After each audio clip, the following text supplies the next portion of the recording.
Menarik bang, tadi saya barusan membaca status sosial media di Facebook, katanya hidup itu tak seindah kata-katanya bukan.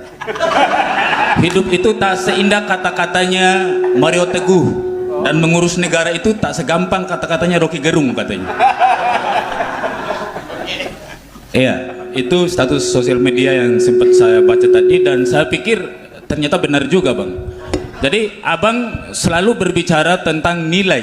Ketika argumentasi abang di beberapa channel YouTube, saya perhatikan selalu membangun argumentasi di atas pendekatan filsafat dan logika.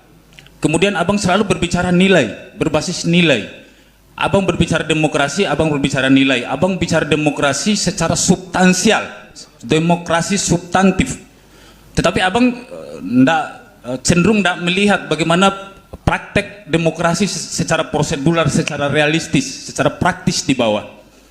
Sehingga saya perhatikan kalau misalnya ide-ide gagasannya Bang Rocky Gerung itu hampir semua orang mungkin akan setuju, akan mengiyakan, karena itu memang idealnya begitu.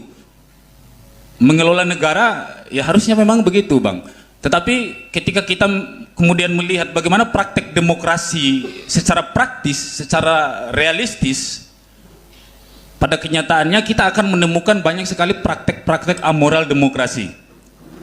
Kita akan menemukan bagaimana kemudian demokrasi ini itu orientasinya transaksional dan pragmatis sekali bang. Tadi menarik, tadi abang bilang bahwa ketika kita memilih kepemimpinan, suksesi kepemimpinan, bahwa yang pertama yang harus kita nilai adalah etikabilitas. Kemudian yang kedua, kemudian abang menyebut harus mempunyai kemampuan intelektualitas. Baru yang ketiga, elektabilitas. Pada demokrasi prosedural, saya kira gagasan abang itu terlalu melangit sekali bang. Karena yakin saya, Rasulullah saja ketika misalnya kita dorong pada suksesi kepemimpinan di Indonesia ini, tidak akan menang bang. Karena memang demokrasinya seperti itu. Jadi saya butuh abang ini menjelaskan metodologi apa untuk merubah sistem demokrasi yang sudah terlanjur hancur ini. Bahkan saya lihat negara saja melegitimasi bagaimana demokrasi itu terjadi secara amoral. Demokrasi negara memberikan ruang praktek demokrasi, amoral demokrasi ini. Abang belum pernah saya lihat di beberapa argumentasi abang sepanjang saya menonton, abang memberikan metodologi apa? Kita harus mulai dari mana ini?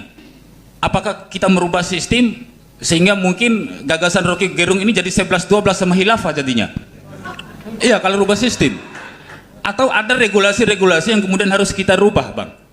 Jadi mulai dari mana? Sementara dalam suksesi kepemimpinan, calon pemimpin yang mau kita dorong itu lebih awal harus diseleksi oleh partai politik. Transaksional lagi barang ini bang. Jadi siapa punya uang dia maju. Itu yang berlaku di Indonesia. Sehingga apa yang harus kita lakukan? Jadi untuk meruntuhkan oke, terakhir bang, saya ingin katakan, kalau saya bisa analogikan ceramah-ceramahnya Bang Rocky Gerung ini kayak abang menjelaskan bahwa garam di Bima ini asin, tapi abang belum pernah merasakan garam itu sendiri. Seperti itu. Jadi abang adalah pemikir bukan pelaku. Seperti itu. Terima kasih.